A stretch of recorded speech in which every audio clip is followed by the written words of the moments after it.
Kuku poultry farm के नए video में आप सभी किसान भाइयों का स्वागत है। दोस्तों आज हम बात करने वाले हैं बर्ड फ्लू के बारे में। बर्ड फ्लू एक ऐसा बीमारी है कि अगर आपके यार हमारे पोल्ट्री फार्म में वो प्रवेश कर जाता है तो पूरे तरीके से यानी कि 24 से 48 घंटे के अंदर में आपके पोल्ट्री फार्म को साफ कर सकता है और आपको रोड पे ला सकता है।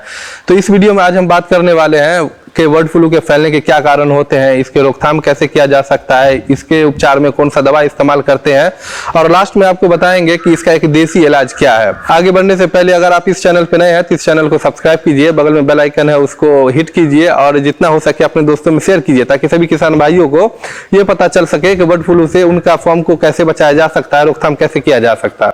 आज हम मुर्गियों में लगने वाले एक दूसरी बीमारी को लेकर आपके सामने में आए हैं जिसको बर्ड फ्लू कहते हैं। किसान भाइयों, बर्ड फ्लू ज्यादातर मुर्गियों में, कबूतरों में, बत्तखों में और टर्कियों में लगने वाला जानलेवा रोग है। बर्ड फ्लू के प्रभाव से 100% तक मुर्गियों या बत्तखों या जिसका हम आप पालन करते हैं उसका मोर्टेलिटी या मृत्यु हो सकती है और फार्म पूरे तरीके से बर्बाद हो जाता है।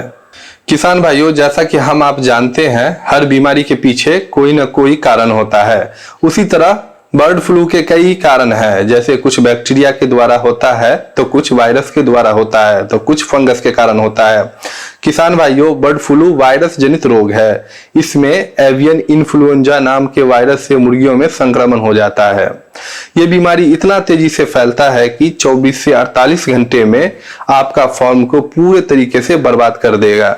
इसीलिए फार्म को नियमित रूप से छिड़काव करना बहुत जरूरी है। फैलने की विधि। बर्ड फ्लू ज्यादातर फार्म में रोगी मुर्गियों के संपर्क में आने से होता है, यानी किसी मुर्गी में बर्ड फ्लू हुआ है या दूसरे किसी पंछी में बर्ड फ्लू हुआ है और वो आपके फार्म के किसी कारण से संपर्क में आ गया हो तो आपके फार्म में 100% बर्ड फ्लू इन्फेक्शन फैल जाएगा। इसके अलावा मुर्गियों के नाक से निकलने वाले पानी या मुर्गियों के मुंह से निकलने वाले लार से भी ये रोग फैलता है। अगर हम अपने फार्म में कुन्नी या भूसी को सूखा नहीं रखते हैं या बहुत ज्यादा नमी रहती है तब पर भी बर्ड फ्लू फैल जाता है।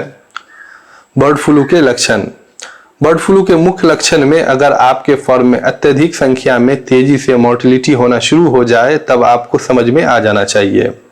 इसका दूसरा लक्षण होता है अगर फार्म में मुर्गियां सुस्त होकर दाना पानी चुगना बंद कर देती है तब भी आपको समझ में आ जाना चाहिए कि फार्म में बर्ड फ्लू का प्रवेश हो चुका है।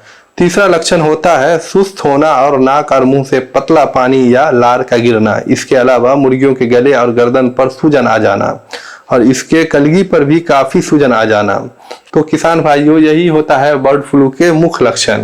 बर्ड फ्लू से रोकथाम।